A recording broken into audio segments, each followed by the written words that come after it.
Hi hello welcome to our channel Royal Twins Akula. ముందుగా అందరికీ నాగుల చవితి శుభాకాంక్షలు. సో ఈరోజు అందరూ తెల్లవారుజామున లేసి అమ్మవారికి పూజ చేసుకుంటారు. పుట్ట దగ్గరికి వెళ్ళి పాలు పోసుకొని నైవేద్యం పెట్టుకొని చాలామంది పూజలు చేసుకొని ఉంటారండి.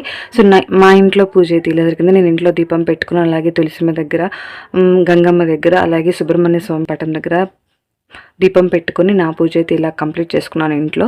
అలాగే గుడికి వెళ్దామని చెప్పి నేను చిమ్మిలి పచ్చి చలిబిడి రెడీ చేసుకుంటున్నాను. దానికోసం పచ్చి నువ్వులను తీసుకొని మిక్సీలో వేసుకొని పచ్చగా మిక్సీ పట్టుకున్నాను. అలాగే దానిలోని రుచికి సరిపడా, అంటే నేను ఎంతైతే నువ్వులు తీసుకున్నానో దానికి సరిపడా బెల్లం, అలాగే ఒక యాలక్కాయ వేసుకొని దాన్ని కూడా మిక్సీ పట్టుకొని ఆ రెండింటి మిశ్రమాన్ని కలుపుకుంటున్నాను. కొద్దిగా ఆవు నెయ్యి వేసుకొని ముద్దలాగా కలుపుకోవటమే.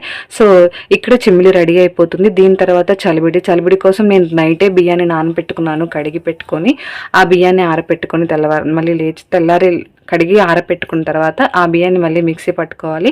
ఆ మిక్సీ పట్టుకున్న బియ్యాన్ని మనం జల్లెడ పట్టుకుంటే మనకి బియ్యం తడిపిండి రెడీ అయిపోతుంది. దాంట్లో కూడా రుచికి సరిపడా బెల్లం, అలాగే ఒక యాలక్కాయ వేసుకొని మెత్తగా చేసుకొని ఆ బియ్యం తడిపిండిని అలాగే బెల్లాన్ని కలుపుకున్నాను. అప్పటి మనకి పచ్చి చలిమిడి రెడీ అవుతుంది. దాంట్లో కూడా నేను కొంచెం ఆవు నెయ్యి వేసానండి, ముద్దుగా అవుతుందని చెప్పి. రెండు నైవేద్యాలు రెడీ అయిపోయాయి. అలాగే వడపప్పు చేసుకున్నాను పెసరపప్పుతో. అలాగే పానకం కూడా చేసి నైవేద్యం రెడీ చేసుకొని మా ఊర్లో ఉన్న శివాలయానికి వెళ్ళి దర్శనం చేసుకున్నాము. పూజ అంతా అయితే చాలా బాగా చేసుకున్నాము, మంత్రాలు చదువుకుంటూ.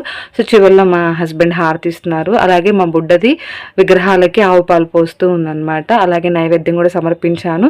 శివయ్య దర్శనం కూడా జరిగింది. చాలా అంటే చాలా హ్యాపీగా, ప్లెజెంట్గా అనిపించింది. వీడియో నచ్చితే లైక్ చేయండి, షేర్ చేయండి. Please subscribe to our channel. Thank you very much.